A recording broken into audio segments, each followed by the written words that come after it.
Okay, तो आज मैं आप सबको शब्द रूप कराने जा रहा हूं। और देखो, जब भी बात आती है शब्द रूप की, तो शब्द रूप की शुरुआत कहां से होती है। देखो, इसमें आप बहुत सारी चीजें पढ़ोगे। अकारांत पुल्लिंग शब्द, आकारांत, उसके बाद ईकारांत, दीर्घ ईकारांत। लेकिन शब्द रूप की शुरुआत होती है अकारांत पुल्लिंग शब्द से। अब कहोगे सर ये अकारांत क्या होता है, तो ये अकारांत होता है कि जब भी किसी शब्द के लास्ट में अ छुपा हो तो उसको अकारांत कहते हैं। ठीक है, ओके। तो मैं आपको अकारांत पुल्लिंग शब्द समझा रहा हूं। अब यहाँ पे देखो अकारांत कैसे होगा। जैसे यहाँ पे बालक है, तो बालक में क्या है कि आप इसका जब विच्छेद करोगे तो ये क्या है, क है। और हमें पता है कि क के लास्ट में क्या छुपा हुआ है, अ छुपा हुआ है। मतलब ये हो गया अकारांत पुल्लिंग शब्द। तो हमें पता है कि ये जो शब्द रूप है ये किससे जुड़ा हुआ है, तो ये कारक से जुड़ा हुआ है। और कारक तो आपको बहुत अच्छे से पता होगा, आप इसे हिंदी में पढ़े होंगे, संस्कृत में पढ़े होंगे कि कारक के कितने भेद होते हैं। तो भैया देखो, अगर शब्द रूप पढ़ोगे तो कारक के बगैर पढ़ रहे हो तो वो बिल्कुल अधूरा है। तो कारक कितने होते हैं, तो देखो कर्ता ने कर्म को करण से संप्रदान को के लिए,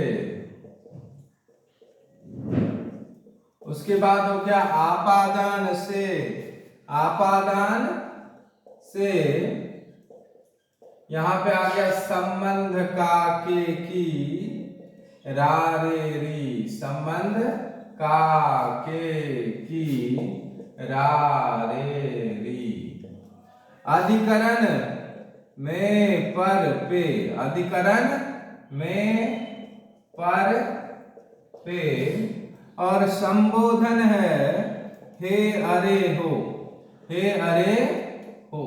अब यहां पे देखो, मैंने कहा कि कारक के बगैर शब्द रूप अधूरा है। और जब आप कारक, शब्द रूप और धातु रूप नहीं सीखे तो आप संस्कृत में अनुवाद नहीं कर सकते हो।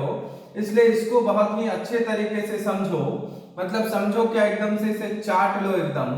अब यहाँ पे देखो, मैंने कहा कर्ता ने, आपको पता होगा जो काम करता है वो कर्ता होता है, जो काम करता है वो कर्ता होता है, जिसे इंग्लिश में सब्जेक्ट कहते हैं। तो यहाँ पे क्या होगा, ये कर्ता हो गया। जैसे कहूंगा राम ने बाघ को मारा, तो यहाँ पे राम क्या हो गया, कर्ता।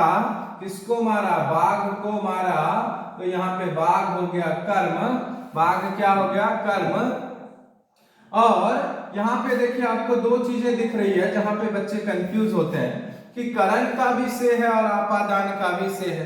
तो भैया ये क्या मसला है कि करण का भी से है और आपादान भी से है।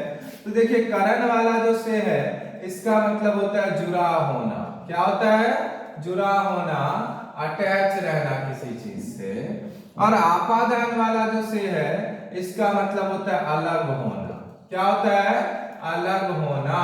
जैसे मैं कलम से लिखता हूं, तो यहाँ कलम मेरी हाथों से जुड़े हुए हैं, मतलब यहाँ पे जुड़ा हुआ है चीज। ठीक है। और जब कहूंगा कि पेड़ से पत्ते गिरते हैं, तो वहां पे पत्ते अलग हो रहे हैं, मतलब वो आपादान हो गया। समझ में आ गया होगा आपको। ओके, बहुत अच्छा, वेल डन। अब है कि संप्रदान। संप्रदान मतलब होता है को के लिए, किसी के लिए कुछ किया जाए वो संप्रदान में। जैसे कहेंगे कि पापा ने आपके लिए मिठाई लाए, ठीक है, पापा आपको पुस्तक दिए, तो आपके लिए कुछ किया जा रहा है, मतलब दैट इज संप्रदान, दैट इज संप्रदान। मैंने आपादान बता दिया, यानी कि वहां पे, यहाँ पे है अटैच होना, यहाँ पे है डिटैच होना। क्या, डिटैच होना, मतलब चीजें अलग हो रही है। फिर नेक्स्ट है षष्ठी विभक्ति, कहता है कि संबंध कारक। भैया ये संबंध कारक क्या है कि अगर किसी चीज से किसी चीज का संबंध जुड़ा हुआ हो। जैसे मैं कहूंगा कि यह मोहन का घर है, तो इस घर से किसका संबंध है, मोहन का। किसका संबंध है, मोहन का। तो यहाँ पे संबंध छुपा हुआ है। अब कहूंगा कि ये अधिकरण है, तो अधिकरण का मतलब यानी सप्तमी विभक्ति में पर पे, यानी कि जैसे कहेंगे पेड़ पर बंदर है, तो वो हो गया सप्तमी विभक्ति अधिकरण कारक। जैसे कहेंगे टेबल पर पुस्तक है, यानी कि मेज पर पुस्तक है, दैट इज संबंध कारक। ठीक है, समझ गए? क्लियर है बिल्कुल? Okay, very good, well done. अब यहाँ पे अगला है संबोधन। संबोधन क्या होता है कि हे भगवान मुझे बचा लो, हे भगवान मुझे बचा लो, अरे बालक तुम क्या कर रहे हो। तो दीज ऑल आर संबोधन, यानी कि अष्टमी विभक्ति, जो कि हर जगह यूज नहीं होता है। तो उम्मीद है कि आपको कारक समझ आ गया होगा। आप नोट करना चाहो तो नोट भी कर लो, ठीक है, कोई बात नहीं। नहीं नोट करना चाहो तो नोट नहीं नोट करो, लेकिन चीजों को समझ लो ताकि आपके दिमाग में ही नोट हो जाए। और मुझे पता है कि आप इतने होशियार हो कि आप अपने दिमाग में ही नोट कर लोगे। ठीक है, तो ये था कारक। अब आप कहोगे कि सर संस्कृत पढ़ा रहे हो, कारक तो सिर्फ ये संस्कृत में यूज नहीं होता बेटा, ये संस्कृत और हिंदी दोनों में यूज होता है। तो ये हो गया आपका। अब मैंने कहा कि भैया शब्द रूप की शुरुआत कहाँ से होती है? अकारांत पुल्लिंग शब्द से। कहोगे सर ये अकारांत वाला क्या सीन है? तो भैया अकारांत आप बहुत बार सुने होंगे कि आपको कहा जाता है अरे भाई तुम्हारा सिलेबस क्या हो, तुम संस्कृत रखे हो, तो मुझे बता दो कि बालक शब्द रूप क्या होता है। ठीक है, तो आज आपको बालक शब्द रूप इस कदर याद कराऊंगा कि फिर जिंदगी में कोई आपसे दोबारा अगर पूछे तो आप बिना रुके हुए नॉन स्टॉप उसका जवाब दोगे। तो सबसे पहले जैसा कि यूजुअल है संस्कृत में क्या होते हैं, 3 वचन होते हैं, वो हमें लिखना ही पड़ेगा। एक वचन और फिर है द्विवचन और तीसरा है बहुवचन। एक वचन, द्विवचन और बहुवचन। फिर इधर है प्रथमा, फिर है द्वितीया, फिर है तृतीया, फिर है चतुर्थी, फिर है पंचमी, फिर है षष्ठी, फिर है सप्तमी और फिर लास्ट वाला है संबोधन। संबोधन, ठीक है। तो अब ऐसे भी समझ सकते हो कर्ता कारक, कर्म कारक, करण कारक, संप्रदान, आपादान, संबंध, अधिकरण, संबोधन। अब हम इसे कैसे करेंगे? तो भैया पहला होता है हमारा बालका, फिर होता है बालकौ, फिर होता है बालका। क्या होता है? बालका, बालकौ, बालका। अगला भी आता होगा आपको बालकम, बालकौ। अब देखो बेहतर है कि ये वाला सेम चीजें यहाँ पे आ रहा है, तो ऐसे कर दो, मतलब यहाँ पे बालकौ आएगा। ठीक है, तो बालकम, बालकौ एंड दिस इज बालकान। क्या? बालकान। क्या होगा? बालकान। ठीक है, अब अगला देखिए यहाँ पे किया गया बालकेन। क्या? बालकेन। फिर यहाँ पे बालकाभ्याम, बालकाभ्याम। अब देखो यहाँ पे बालकाभ्याम आया, चतुर्थी में भी बालकाभ्याम आएगा, पंचमी में भी बालकाभ्याम आएगा। समझ लेना इस बात को। तो यहाँ पे बालकेन, बालकाभ्याम। तो अब यहाँ पे क्या आएगा?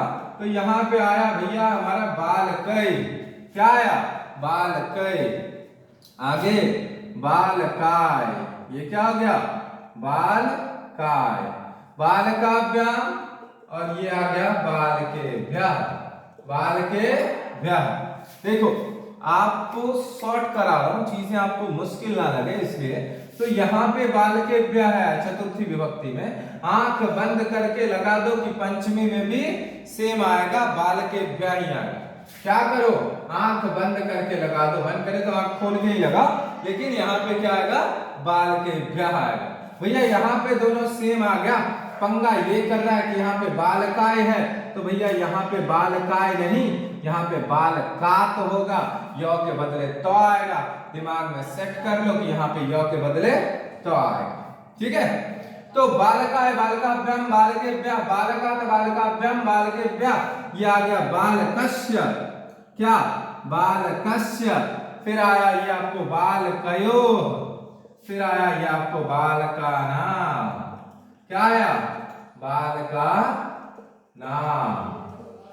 और फिर ये आया बालकै, फिर ये आया बालकयोः और फिर आया ये बालक। ये भी यहाँ पे सेम आ गया। ठीक है, और ये आएगा बालकेषु, क्या आएगा, बालकेषु, यानी कि सप्तमी विभक्ति बहुवचन बालकेषु। ठीक है, अब हमारा रह रहा है कौन, संबोधन।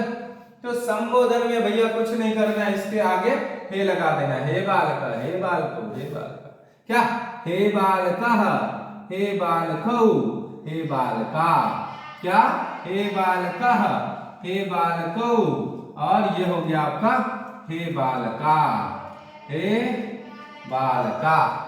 ठीक है, तो हमने देखा कि हमारा ये क्लियर हो गया, बालका बालको बालका बालकम बालको बालकान बालकेन बालकाभ्याम बालके बालकाय बालकाभ्याम बालकेभ्यः बालकात् बालकाभ्याम बालकेभ्यः बालकस्य बालकयोः बालकानां बालकैः बालकयोः बालकेषु हे बालक, हे बालक। अब इसमें जितना भी आपसे औकारांत पुल्लिंग शब्द पूछेगा आप सारा कर लोगे। अब अगर आपसे कोई पूछा कि भैया बताओ देव शब्द रूप का, आप उसे फटाक से बताना, यहाँ पे बालक को उड़ा देना, कहना देवा देवो देवा देवम देवो देवान देवेन देवाभ्याम देवै देवाय देवाभ्याम देवेभ्यः देवात् देवाभ्याम देवेभ्यः देवस्य देवयो देवानां देवै देवे देवेषु।